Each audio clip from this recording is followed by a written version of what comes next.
Leçon de l'école du sabbat, jeudi 27 juillet 2023. L'Église, un temple sacré. L'Église, un temple sacré.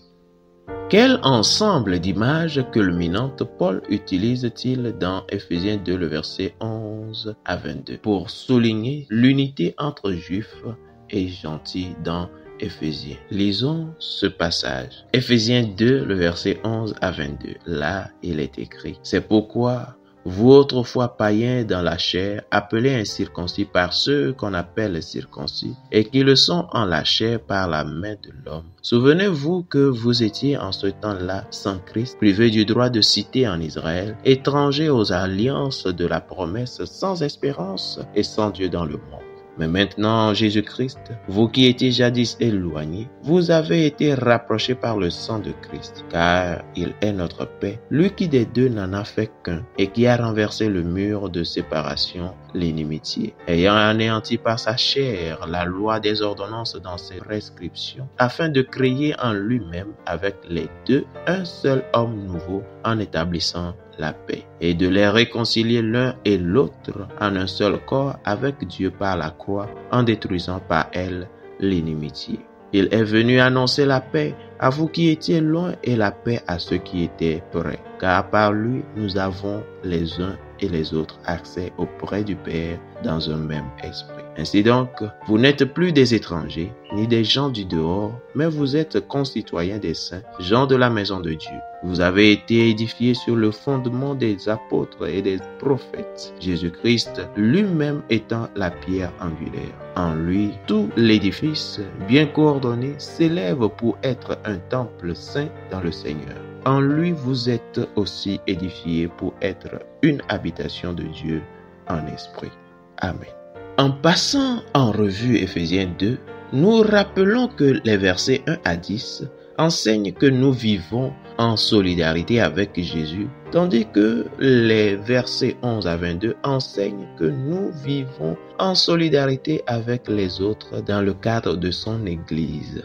La mort de Jésus a des avantages verticaux dans l'établissement de notre relation avec Dieu, Éphésiens 2, le verset 1 à 10, et horizontaux pour consolider nos relations avec les autres, Éphésiens 2, le verset 11 à 22. Par la croix, Jésus a démoli tout ce qui séparait les croyants gentils des croyants juifs, y compris l'utilisation abusive de la loi afin d'élargir le fossé, Éphésiens 2, le verset 11 à 18. Jésus construit aussi quelque chose, un nouveau temple merveilleux composé de croyants. Les gentils, autrefois exclus du culte dans les lieux sacrés du temple, se joignent maintenant aux croyants juifs pour devenir un nouveau temple. Nous devenons tous membres de l'Église de Dieu, un temple saint dans le Seigneur, Éphésiens 2, le verset 19 à 22. Et avons le privilège de vivre en communion avec Jésus et nos frères et sœurs en Christ. Comment l'usage par Paul de la métaphore de l'Église comme étant un temple dans Éphésiens 2, le verset 19 à 22, se compare-t-il aux usages dans les passages suivants? 1 Corinthiens 3, le verset 9 à 17. Là, il est écrit: « Car nous sommes ouvriers avec Dieu. Vous êtes le champ de Dieu, l'édifice de Dieu. Selon la grâce de Dieu qui m'a été donnée, j'ai posé le fondement comme un sage architecte et un autre bâtit dessus. Mais que chacun prenne garde à la manière dont il bâtit dessus. Car personne ne peut poser un autre fondement que celui qui a été posé, savoir Jésus-Christ. Or, si quelqu'un bâtit sur ce fondement avec de l'or, de l'argent, des pierres précieuses, du bois, du foin, du chaume, l'œuvre de chacun sera manifestée. Car le jour la fera connaître parce qu'elle se révélera dans le feu, et le feu éprouvera ce qu'est l'œuvre de chacun. Si l'œuvre bâtie par quelqu'un sur le fondement subsiste, il recevra une récompense. Si l'œuvre de quelqu'un est consumée, il perdra sa récompense. Pour lui, il sera sauvé, mais comme au travers du feu.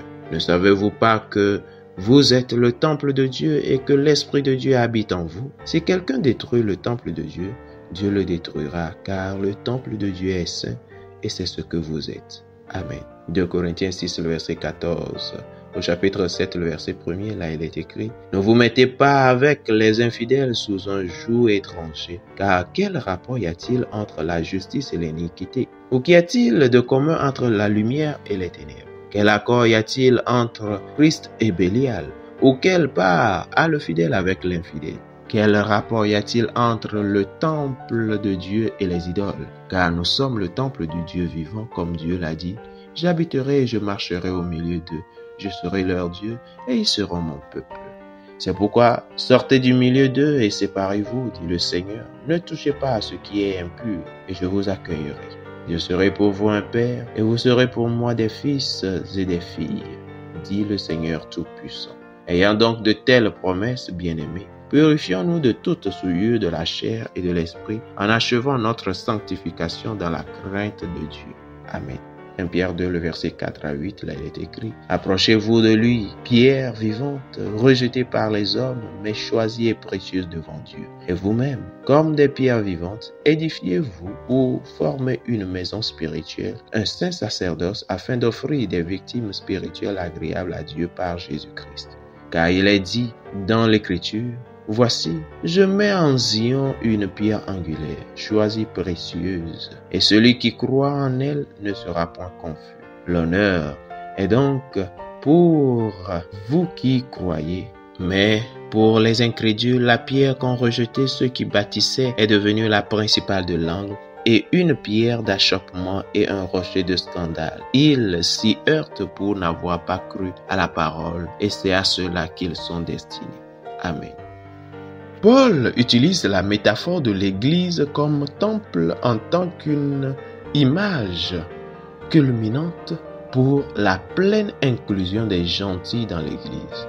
Autrefois interdit de culte dans la cour d'Israël, dans le temple, ils n'y ont pas seulement accès maintenant, Ephésiens 2, le verset 18, mais ils deviennent eux-mêmes des matériaux de construction pour un nouveau temple conçu comme une habitation de Dieu en esprit.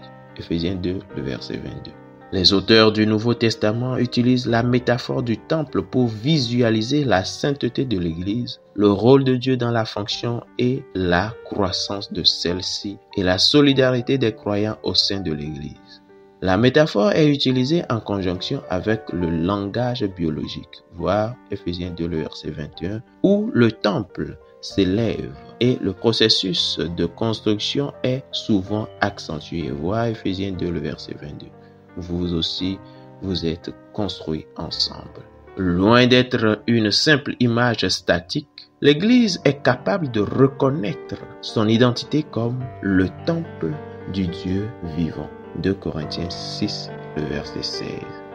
Fidèles auditeurs et internautes, que Dieu vous garde. Amen.